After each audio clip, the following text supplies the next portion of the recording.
Buen día amigos, soy Johnny Contreras para el programa Conoce. Hoy tenemos preparado el tema La Batalla de Monterrey y nos encontramos aquí en este lugar que es la colonia Nogalar. En aquella ocasión fue el bosque del Nogalar donde estuvo acampando el ejército norteamericano previo al ataque a la ciudad de Monterrey.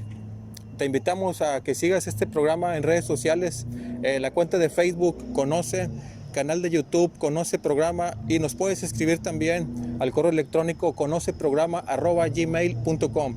Hoy tendremos un invitado especial, el historiador Juan José Silva Benítez, que tiene amplia experiencia en este tema y en muchos más. Te invitamos a que sigas el programa y disfrútalo. Amigos, bienvenidos al programa Conoce, tengan muy buen día. Soy Johnny Contreras, ingeniero de profesión, profesor de física y divulgador de historia por afición. Hoy tenemos preparado el tema para ustedes, la batalla de Monterrey. Nos encontramos aquí en el bosque del Nogalar, donde estuvo acampando el ejército norteamericano previo a la batalla y al asalto de la ciudad de Monterrey. Me encuentro aquí con el divulgador e historiador Juan José Silva Benítez, que tiene amplia experiencia en este tema. Bienvenido. Muy buenos días, tocayo. Es un honor estar aquí en este programa y es un honor estar en este laboratorio histórico ambulante. Te felicito porque veo que es la carrocería original 40 años tiene de ya. una combi que causó una revolución en el mundo de aquellos años. Pero estamos aquí para abordar de la historia. Así es, tocayo. Nos pueden seguir en redes sociales, en la página de Facebook Conoce, la cuenta de YouTube, el canal de YouTube Conoce Programa, y así también nos puedes mandar tu información y tus sugerencias al correo electrónico conoceprograma@gmail.com. Tocayo, pues yo creo que entramos en materia. Estamos hablando de una de las heridas más profundas que la República Mexicana ha sufrido en sus 209 años de existencia, y estamos hablando de la intervención o de la invasión americana de 1846-1848. Es un poco complejo, pero todo podemos reducirlo a una cosa, al afán expansionista de la gran democracia del norte que se llama Estados Unidos de América. Pero también allá en 1821, después de las guerras napoleónicas, las grandes potencias, las grandes coronas en Europa se reúnen en el tratado o en la Convención de Viena, y ellos prometen reconquistar España, más bien reconquistar las colonias, los virreinatos que la corona de España tenía al sur del río Bravo o al oeste del Mississippi y hasta la Patagonia. Y es en ese momento el presidente de Estados Unidos, Monroe, hace la famosa declaración: América para los americanos. Tocayo, cuéntanos de qué fecha estamos hablando y qué originó esta invasión a Monterrey. Fueron dos. Fue sobre todo la insurrección tejana de 1836. Hasta 1836 Texas formaba parte de la República Mexicana. En ese entonces era una república centralista, y específicamente Texas formaba parte de Coahuila. Y desde 1805 el gobierno, primero la corona española, después el gobierno mexicano, había dado permisos para el internamiento y para que se establecieran colonos americanos, colonos sajones, pero el problema fue que ellos traían no nada más sus ansias de libertad y sus deseos de trabajar, traían sus esclavos negros. Entonces, desde 1821 en la Constitución mexicana se prohíbe la esclavitud de cualquier tipo de razas, y dice allí claramente: desde el momento en que pise cualquier ciudadano del mundo esclavizado, pise la República Mexicana, en automático es libre. 1836 los colonos yanquis o los colonos tejanos se sienten agraviados por el gobierno mexicano y estalla una insurrección encabezada por Stephen Austin, Sam Houston y otros caudillos, y ellos alegaban que la República Mexicana los oprimía en lo económico, lo político, pero también los oprimía en lo religioso, porque la religión oficial era la Iglesia Católica. Mencionaste, tocayo, apellidos que hoy son ciudades. Es correcto. Ellos son los padres, lo que le llaman los padres de la patria tejana: Stephen Austin, Samuel Houston. Y también por ahí, una de las ironías de la vida, el primer presidente o vicepresidente de la República Tejana fue un mexicano, Zavala. Lorenzo de Zavala, nacido en la vieja provincia de Campeche, pero que desde antes de la independencia mexicana y tejana poseía grandes extensiones de tierra en Texas. Juan José, ¿por qué el bosque del Nogalar eligieron como campamento para estas tropas norteamericanas? Bueno, sí, rápidamente. En noviembre de 1845 México declara la guerra porque detrás de los tejanos, que para 1838 se independizan, estaba el gobierno de Washington.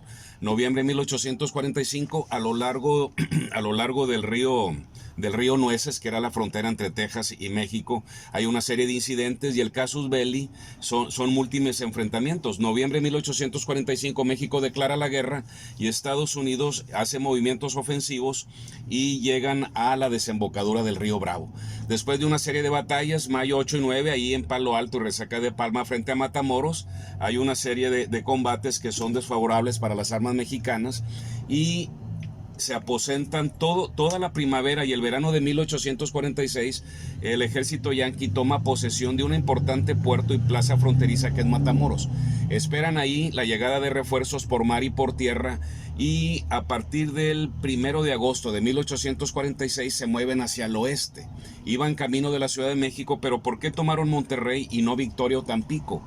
Porque Monterrey desde la época colonial es un emporio de comercio, pero también es un cruce de caminos hacia el norte, hacia el oeste, y sobre todo el camino más importante era el camino real que iba hacia el oeste, hacia Saltillo y hacia el altiplano y hacia las grandes ciudades del interior. Estamos cerca de la frontera con Estados Unidos. Bueno, en ese entonces la frontera estaba a 370 kilómetros al este de Monterrey, lo que venía siendo el río Nueces. El río Nueces. Y al rato abordamos cómo la frontera, el acercamiento de la frontera fue determinante para el futuro económico de Monterrey. Tocayo, una inquietud de mucha gente que nos sigue en el Facebook.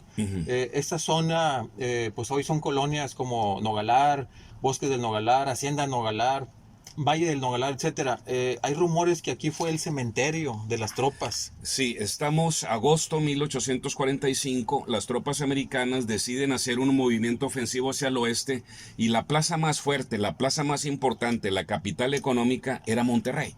Entonces, es bien sabido, en una ocasión Napoleón Bonaparte manifestó que un ejército se mueve sobre su vientre.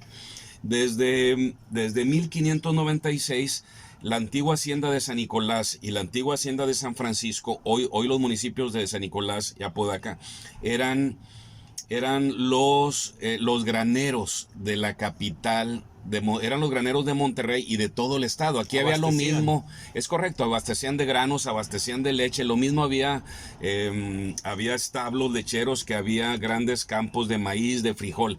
Y aparte otra cosa, desde la época española y desde tiempo inmemorial, esta zona había un gran bosque. Y es obvio que donde hay un bosque tiene que haber manantiales, ojos de agua. Entonces, en la época española, hablamos de 1576, 1580, aquí se le denominó el Bosque de Santo Domingo, por un indígena que se llamaba Domingo Manuel. Era un enorme bosque, que si hacemos una pequeña abstracción, empezaba aquí en la colonia Nogalar o aquí en el Hospital Metropolitano. Por el oeste llegaría hasta la colonia Náhuac, ahí donde está el Arroyo del Topo y Avenida Universidad, por el oeste. Por el norte llegaría hasta las márgenes del actual Arroyo del Topo Chico y por el sur llegaría hasta Ruiz Cortines y Guerrero. De ese tamaño era un enorme bosque. A lo largo de los siglos se fueron talando los árboles, las arboledas. Había muchas especies, encinos, había nogales, había pinabetes, había sauces, había muchos árboles de madera. Total, se talaron todavía para el verano de 1845, había mucho bosque y eso determinó que el ejército americano, obviamente el tramo entre Matamoros y Monterrey son 300 kilómetros, una tropa se cansa. Estamos hablando de un ejército de más de 6,000 hombres, compuesto de las tres armas, caballería, infantería, artillería, que se mueve por etapas, se mueve por escalones, no es posible manejar o mover 6,000 hombres al unísono. Entonces se determinó, obviamente el general comandante en jefe Zachary Taylor, americano, mandó exploradores, los famosos Texas Rangers, y ellos descubrieron o vieron que aquí era el lugar más propicio para establecer un headquarter o un cuartel general. ¿Por qué? Había tres cosas. Había agua, había pasto, pero también había mucho alimento en forma de los establos, las granjas y los ranchos que había por por la esos hacienda lares. que ya nos comentaste. Es correcto. Y por la cercanía a la ciudad de Monterrey, que pues estaban a punto de tomarla o de asaltarla. Claro, hay una serie de movimientos ofensivos. El comandante en jefe de Monterrey, el general don Juan Nepomuceno el cubano, el que era de La Habana. Recuérdame, don Juan, Ahorita el apellido don ahorita no Pedro de recuerdo. Ampudia, perdón, don Ampudia, Pedro Nepomuceno de estuvo en la Ampudia, Ciudadela. decide no efectuar resistencia en los pueblos aledaños a Monterrey y decide concentrarse en la ciudad de Monterrey porque a lo largo de los meses anteriores, a agosto de 1846, se habían hecho una serie de medidas defensivas, de reductos, de fortines. Tenemos, por ejemplo, al oeste de la ciudad estaba el fortín de la Loma del Obispado. En el norte, en las llanuras, estaba en lo que fue las antiguas ruinas de lo que iba a ser la Catedral Nueva, estaba la Ciudadela. En un rato más vamos hacia ese lugar. Lo que hoy es la calle Juárez y Así Tapia. es. A partir de este bosque no había nada aquí y por extramuros, por la zona oriente de la ciudad, había dos fortines muy famosos, las Tenerías, el Puente de la Purísima y el fortín del hospital. Pero bueno, estamos a fines de agosto, no hay resistencia en los pueblos y el ejército americano, después de una marcha de 80 kilómetros desde Cerralbo, llega a principios de septiembre a este hermoso lugar. Juan José, ¿la batalla se desarrolló en qué lugares? Principios de septiembre llega el ejército americano, como te comenté hace rato, tenía que descansar, la marcha de 80 kilómetros, pues cansa los caballos, cansa los hombres. Aquí acamparon a partir del 15 de septiembre de 1846. Hay una serie de fintas o de movimientos, el comandante en jefe Zachary Taylor llega, se aposenta en algún lugar de estas arboledas, establece su cuartel general y lo primero que hace es enviar avanzadillas, enviar tropas que recorran los alrededores de Monterrey para ver los mejores lugares donde atacar, pero también para ver dónde estaban los puntos fuertes del ejército mexicano. Ahí obviamente la ciudad, la gente de Monterrey esperaba el aniversario claro, de la ciudad, había, 20 de septiembre. Dice, 16 de septiembre y el 20 de el septiembre. 20 de septiembre, que es la dicen las crónicas fundación de Monterrey, que ya desde julio se sabía que la ciudad iba a ser parte de una sangrienta guerra. Los tambores de la guerra ya estaban sonando en el corazón de los regiomontanos y dicen las crónicas que había mucha tristeza, había mucha desolación en los corazones, pero aún así la noche del 15 al 16 de septiembre se celebra con mucho fasto, ahí en la Plaza de Armas Zaragoza, se celebra con mucho fasto la celebración del grito de independencia.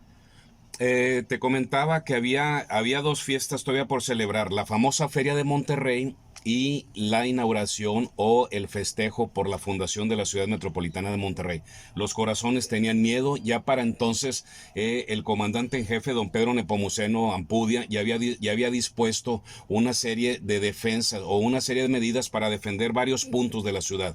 Y desgraciadamente hubo un aguafiestas. Ese aguafiestas fue el general Zachary Taylor, que la tarde del 19 de septiembre ordena un ataque, en los partes militares le llaman un ataque de diversión. Aquí del bosque de Santo Domingo o del bosque del Nogalar o del Old Spring, como le llamaban los yanquis, sale una columna al atardecer, anochecer del 20 de septiembre, sale una enorme columna encabezada por el general William Ward con una vanguardia de los Rangers y integrada por 2,000 hombres de las tres armas, artillería, caballería e infantería.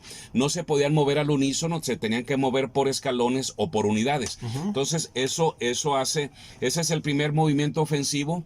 Esa noche dicen las crónicas que cae un tremendo aguacero y por el ataque americano y por la lluvia se suspende la famosa conmemoración de la fundación de Monterrey. Esa noche hay miedo en muchos hogares de Monterrey y las tropas y la oficialidad mexicana se apresta a darle la cara al odiado invasor. Muy bien, Juan José, cuéntanos cuánto tiempo estuvo el ejército aquí en este bosque del Nogalar, cuánto tiempo acampó.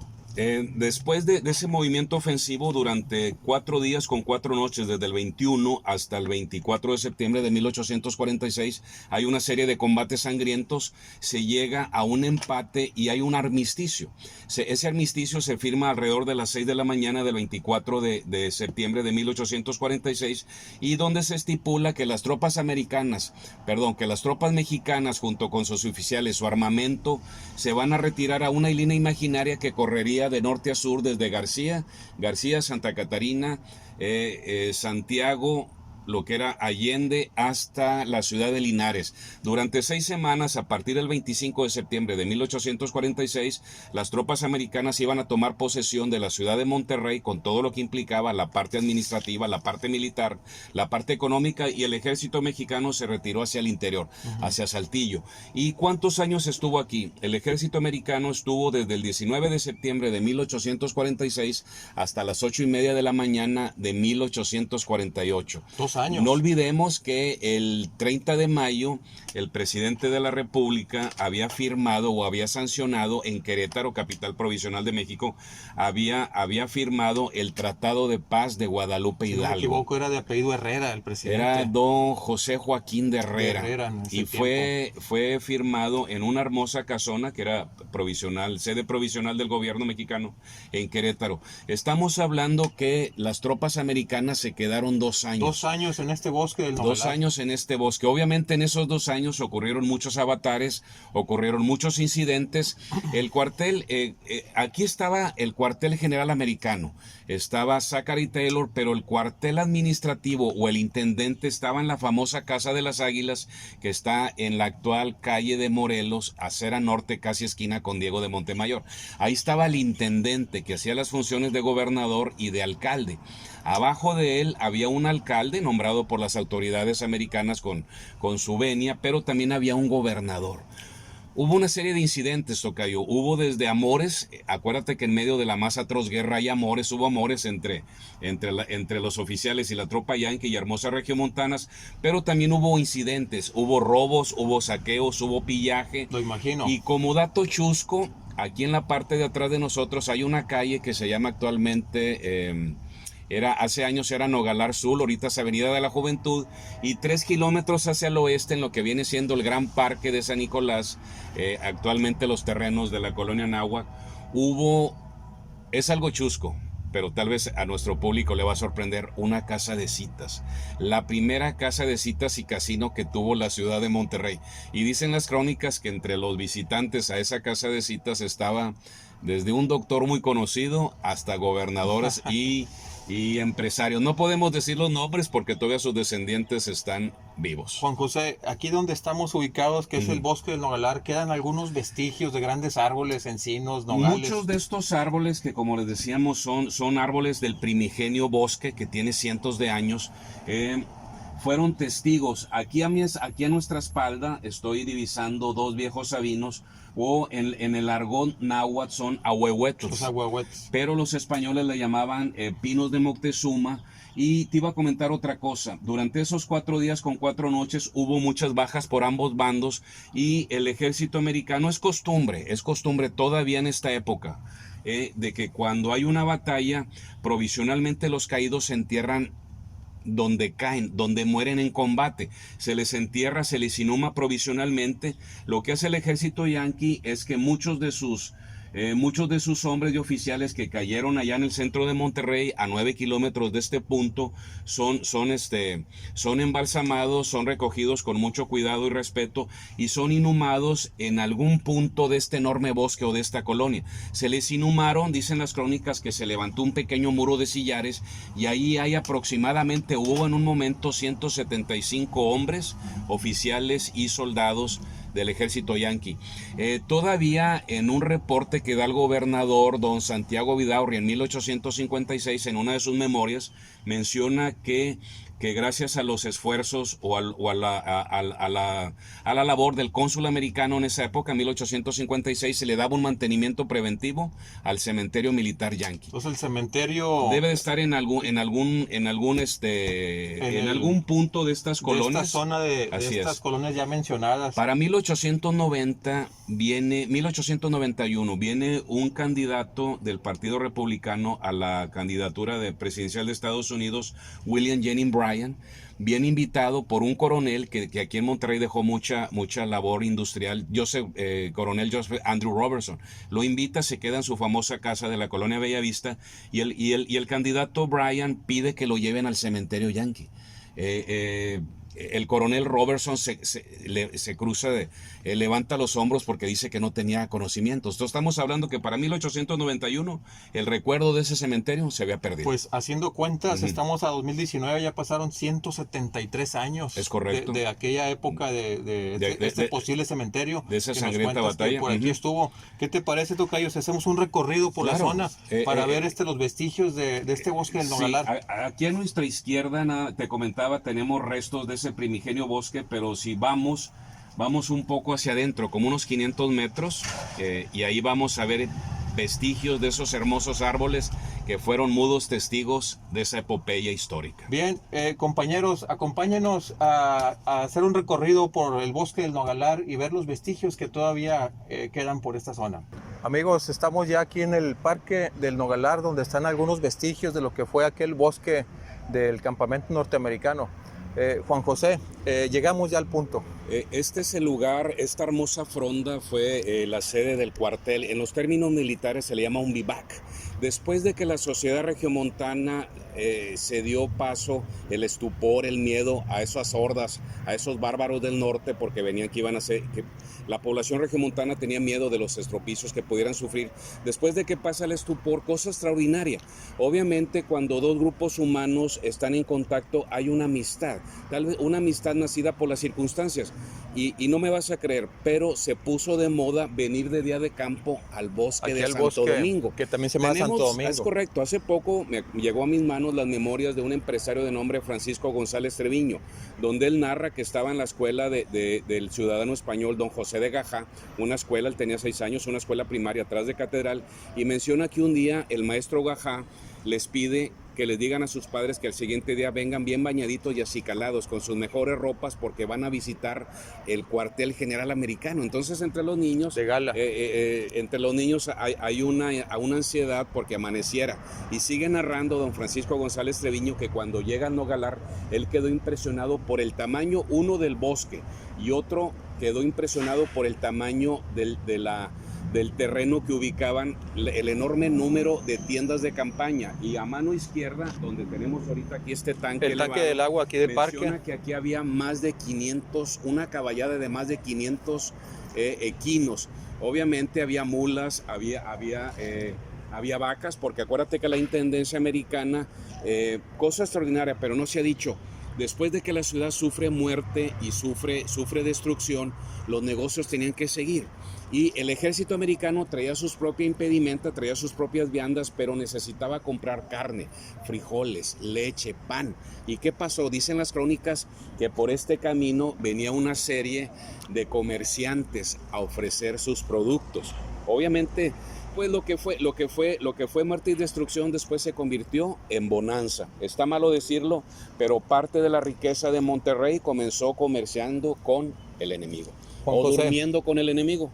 Aquí está la primaria, ingeniero Esteban Rock, que Así alguna es. vez también existió la Juan Botello Ríos. El ingeniero Esteban Rock, que por cierto está descansando en un mausoleo muy hermoso en el cementerio del Carmen, que en otra ocasión tendremos oportunidad de visitarlo, fue un ingeniero de minas que llega a fines del siglo XIX.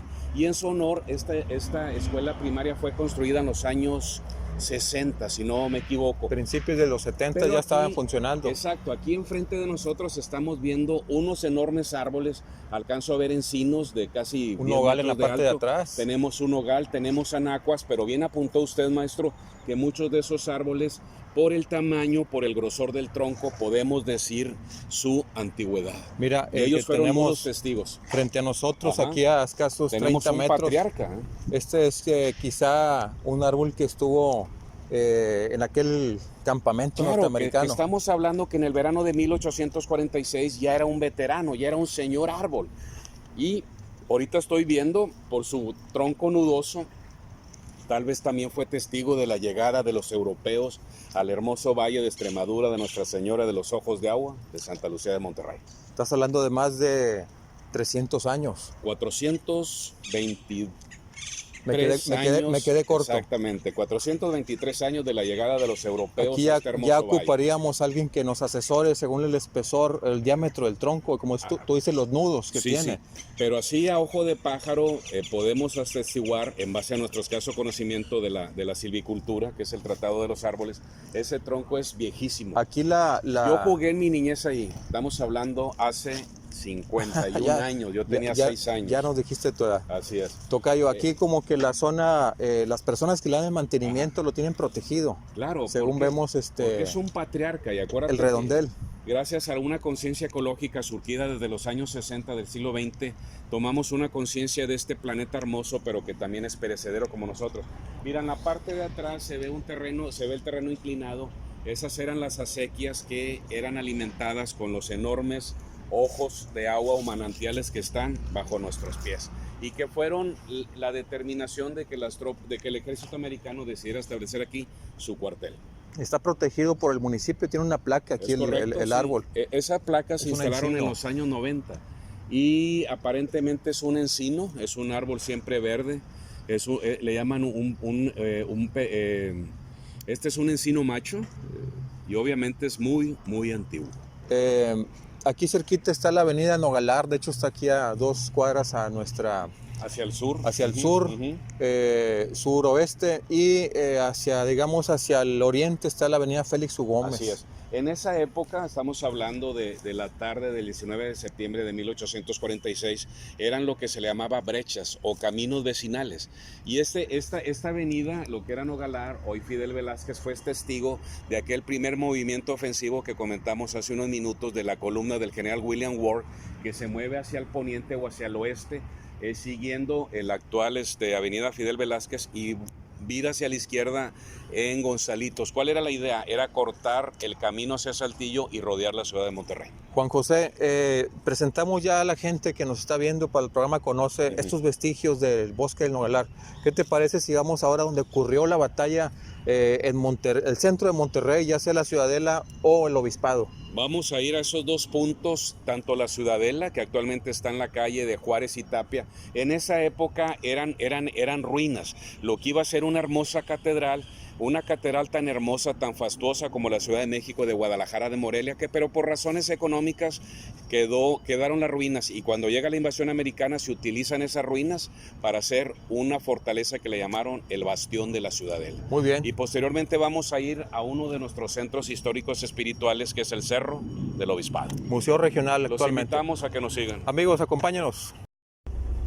Amigos, para Conoce, vamos a Juárez y Tapia, donde se encontraba el fortín de la Ciudadela. Síguenos. Ok.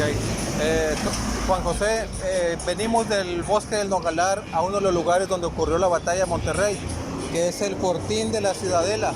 ¿Qué ocurrió aquí, Juan José? Estamos en la antigua calle del Roble, hoy avenida Juárez, esquina con la calle Tapia, y este lugar, toda esta enorme manzana de 100 por 100, que son 4,000 metros cuadrados, iba a ser el emplazamiento de la Catedral Metropolitana de Monterrey, que iba a ser tan enorme, tan fastuosa como la Ciudad de México, de Guadalajara o Morelia. Por razones económicas y de índole política, los trabajos se quedaron a medias. Lo único que se construyó fue un enorme muro de aproximadamente 3 metros de ancho por 3 metros de alto. Estaba hecho de cuartones enormes de sillares, por eso el mando mexicano, encabezado por el general Ampudia, decide hacer este lugar, las ruinas de la Catedral Nueva, como sede de la Ciudadela, del fortín de la Ciudadela. En los planos militares americanos, ellos le llamaban el Black Fort, y era tanta la fama que tenía de un punto fuerte, un lugar estratégico dotado de tanta artillería y numerosa tropa, que ellos decidieron no atacarlo. Muy bien, Juan José, estamos en las calles de Juárez y Tapia. ¿Hay algún vestigio de ese fuerte, de ese fortín? Porque aquí hay unos cañones únicamente, pero son modernos. Es una fachada moderna. El edificio es moderno, pero todavía a fines del siglo XIX, hablo de 1898, siendo gobernador el general don Bernardo Reyes, todavía en ese verano de 1897 quedaban los muros que hacíamos énfasis hace unos momentos, enormes muros de cuartones de sillar, y la gente los utilizaba para venir a tomarse fotografías que eran daguerrotipos o eran fotografías con las cámaras móviles. En ese año se decide, para recaudar fondos con vistas a la construcción del nuevo palacio, se decide vender a particulares esos enormes cuartones de sillar. Pero todavía en 1944, durante una administración municipal, se negocia con el dueño de esta manzana, que era don José Calderón III, se negocia que él lo ceda en comodato al ayuntamiento. ¿Para qué? Para hacer un espacio o una plaza pública para esparcimiento de la sociedad regiomontana. Muy bien. Don José Calderón pide dos condiciones para cederla: una, que lleve su nombre, y dos, que los vestigios históricos se conserven. En un momento más voy a subir una foto, o te la hago llegar, la última foto donde se ven vestigios de los cuartones de sillares, verano de 1946. Para 1950 el ayuntamiento, en un acto irracional, decide que la plaza que era dedicada a la sociedad, se fraccionó toda la manzana. Y estamos hablando que para 1952 desaparece todo vestigio. Sin embargo, la presión de historiadores, de cronistas, hace que en este lugar lo que quedó un estrecho pasillo de la plaza pública, se construya una biblioteca y se le llama La Ciudadela. Por cierto, se instala una placa que ahí podemos leerla: mayo 1962. En la parte de arriba hay 5 cañones. Esos cañones son originales. Esos cañones son de origen naval, son de bronce. Disparaban granadas de hierro sólido, redondas o esferas. Y por cierto, en este lugar, que era la Ciudadela, debutó una de las unidades militares más famosas de esa guerra y que todavía resuena en nuestros días. Oficialmente se llamó la Compañía de Tiradores Extranjeros o el Batallón de San Patricio, que por cierto estaba encabezada no por el sargento John O'Reilly, sino por un teniente coronel egresado del heroico colegio militar de nombre don Francisco Moreno. Él era el comandante. Y aquí este lugar se pensó que era tan poderoso que las tropas gringas lo que hicieron fue darle la vuelta por el norte. Y cosa extraordinaria, aquí no hubo acción, pero aquí comenzó la batalla de Monterrey. Al filo de las 4 de la tarde del 19 de septiembre de 1846, cuando subidos en la parte alta de los muros, los vigías mexicanos ven allá, ven en lontananza o en la orilla nubes de polvo, que era la columna que ya hicimos énfasis. Muy bien. Hay cañoneos, pero obviamente el cañoneo, o más bien el alcance de la artillería no era suficiente, pero ese ruido que hicieron los cañones, imaginemos ese Monterrey en calma, sin ruido, sin contaminación auditiva, eso hizo que la ciudad supiera que la guerra había llegado a su hogar. Muy bien, Juan José, vamos a otro punto donde ocurrió la batalla de Monterrey, que actualmente es el Museo Regional de Nuevo León, conocido por todo el mundo como el Obispado. Así es, o la Loma de Chepe Vera. La Loma de Chepe Vera. Amigos, acompáñenos al Obispado para continuar con el reportaje de la batalla de Monterrey. Donde ocurrió también la batalla de Monterrey. Ahora nos ubicamos aquí en el Museo Regional de Nuevo León, llamado comúnmente el Obispado. Aquí también ocurrió la batalla de Monterrey. Así es, estamos en la Loma de Chepe Vera, que tiene una altura de 177 metros sobre el nivel del centro de la ciudad. En el arte de la guerra dice que los que dominan las alturas dominan el campo de batalla. El comandante yankee Zachary Taylor, consciente de esa situación, decide tomar a sangre y fuego la tarde del 22 de septiembre de 1846, decide tomar esta loma. El comandante mexicano desde el mes de agosto había fortificado. En el argot militar esto es una flecha, y se aprovechó también las ruinas de lo que fue en su momento el Palacio de Nuestra Señora de Guadalupe o el Obispado, que como ya sabemos fue residencia de descanso del segundo obispo de Monterrey, don Fray Rafael Berger y Suau. Hay combates sangrientos la tarde-noche del 22 de septiembre, y al atardecer, al filo de las 7, 8 de la tarde, con una lluvia de por medio, las tropas americanas desalojan a los mexicanos en medio de muchas bajas por ambos lados. Dicen las crónicas que el claustro y los pasillos del Palacio del Obispado fueron convertidos en un hospital de sangre. Y hubo tanto, mientras los cirujanos de ambos lados trataban de paliar las heridas, las terribles heridas, porque hubo un combate al arma blanca, que es utilizar la bayoneta. Las espadas te destripaban, cortaban brazos, piernas. Hubo tanta sangre en ese hospital o en ese primer puesto de auxilios que muchas de las baldosas, dice la leyenda urbana, que todavía están tintas en sangre.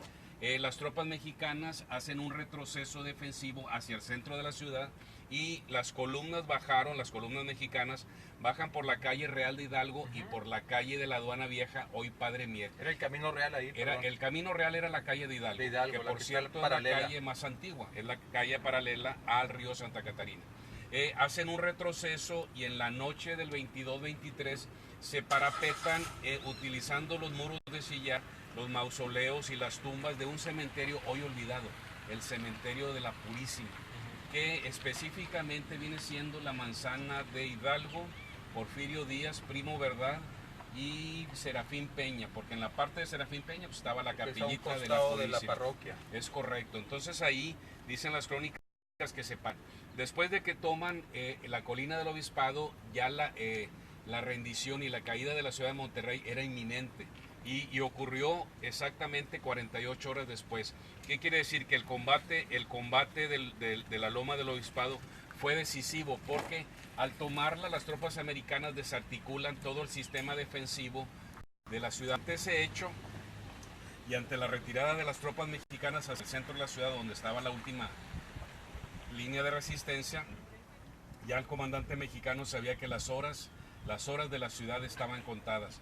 Por eso todavía en la tarde del 23, la mañana, tarde, noche del 23 y del 24, hay una serie de combates y la artillería yanqui ya posicionada tanto de la Loma del Obispado como de la Loma de la Federación, la Loma Larga, comienza a bombardear. Ese centro, ese último reducto, se apiñaban miles de seres humanos más las tropas mexicanas. Entonces, eso determinó que el comandante mexicano, don Pedro N. Ampudia, pida enviar parlamentarios, y cosa extraordinaria. ¿Por qué? Porque en el mismo momento en que Pedro Nepomuceno ve la batalla perdida, también del lado americano Zachary Taylor la ve perdida. ¿Por qué? No la ve perdida como tal, sino él quiere hacer un ratamoros para esperar refuerzos, más sin embargo muchos de sus oficiales de su Estado Mayor lo obligan a que envíe parlamentarios. Y es en ese momento de la historia que los parlamentarios mexicanos y norteamericanos se ven, pero lo que hacen los americanos es retroceder hacia el Nogalar y le dicen: mi general, los mexicanos vienen con parlamentarios y una bandera blanca. Y lo que pudo haber sido un empate terminó en una rendición. Juan José, venimos ahorita de la Ciudadela, pero antes de la Ciudadela estábamos en el bosque del Nogalar. ¿Qué distancia hay del Nogalar a donde estamos ahorita ubicados, que es el Museo Regional de Nuevo León? En línea recta son 12 kilómetros. Entonces imaginemos, estamos hablando de una línea recta, ahorita haríamos aproximadamente 20 minutos, pero estamos hablando en ese Monterrey pequeño que por el norte llegaba hasta la calle de Ramberry. No había caminos y los pocos caminos eran para recos de mulas, eran senderos, y los pocos caminos de herradura tardaríamos, si estuviéramos en esa época a caballo, tardaríamos unas 3 horas, y en carreta tardaríamos 6 horas aproximadamente. O sea que los festejos del 20 de septiembre, aniversario de Monterrey, pues se vieron agüitados, como se dice, por esta batalla. Claro. Porque fue en esta fecha. Se vieron opacados por la lluvia, porque cayó una lluvia intensa, dicen las crónicas, y por otro lado ya los tambores de guerra resonaban a las puertas de la ciudad y había un ambiente de melancolía, tristeza. Una vez que se terminó estas batallas en la Ciudadela, aquí en Obispado, las tropas mexicanas, ¿hacia dónde se marcharon? Después de que se firma la madrugada mediodía del 24 de septiembre, que se firma, no fue una capitulación, fue un armisticio. Un armisticio en términos militares quiere decir que los enemigos no se pueden derrotar, y no pueden avanzar, y lo único que pueden hacer es quedarse en sus posiciones. En el caso de este armisticio se decreta que a las tropas mexicanas se le permite llevar sus municiones, sus armas, los oficiales llevan sus espadas y a las tropas se le permitió que llevaran sus rifles y bayonetas. Entonces ahí en la Ciudadela, al mediodía del 25 de septiembre hay una ceremonia muy triste para los mexicanos. Se dice que era un día nublado, un día muy triste, había llovido mucho esa madrugada, y por el lado americano era un día de festejo, porque con grandes esfuerzos habían logrado capturar una pieza fundamental de su estrategia militar, con miras a avanzar hacia el interior. Hacia México. En la Ciudadela, ingeniero, es donde se pacta la entrega. Se baja el pabellón o se arría el pabellón mexicano y se iza el pabellón de las barras y estrellas, que como comentamos hace rato, ondearon de 2 años. Monterrey junto con Matamoros y Santa Fe, Nuevo México, fueron las ciudades que sufrieron la opresión de la bota yanqui por más de 2 años. Muy bien, Juan José, vemos ahorita aquí en el museo la cúpula que tiene digamos, construcción, no la tenía en esa época. No, esa cúpula originalmente se iba a construir entre 1895 y 1897. Muere prematuramente el único ocupante, el segundo obispo de Monterrey, y durante la época de la batalla de Monterrey no existía la cúpula, nada más existía la parte de abajo, que es el ochavo, y le llaman el tambor o cimborrio. Y no es hasta 1855-57 cuando el séptimo obispo de Monterrey, un caballero de la ciudad de Guadalajara, que era don Francisco de Paula y Berea, él tenía el ánimo de devolverle lustre, la belleza al palacio de Nuestra Señora de Guadalupe. ¿Para qué? Para hacerlo ahora sí palacio obispal y trasladar todo el ayuntamiento eclesiástico, trasladar su oficina y trasladar la sede de la cátedra obispal a este lugar. Llegó a estar la bandera norteamericana. Por supuesto, estuvo ondeando. Por cierto, en este lugar. Si enfocamos la cámara hacia la derecha del techo, vamos a ver una pequeña figura triangular. Ese es un reloj de sol.